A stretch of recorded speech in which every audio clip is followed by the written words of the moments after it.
ఈ లోకం ఒక మాయని తెలుసుకున్నాను.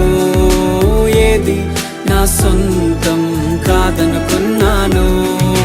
తప్పిపోయిన కుమారుని నేనైతే నా కొరకై నిరీక్షించే తండ్రి నా యేసు.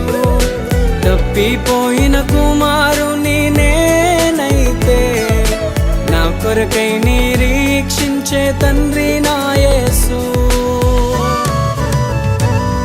ఈ లోకమంతా నేను వెతకినా నాకు లేదయ్యా ఎక్కడా ఆనందం.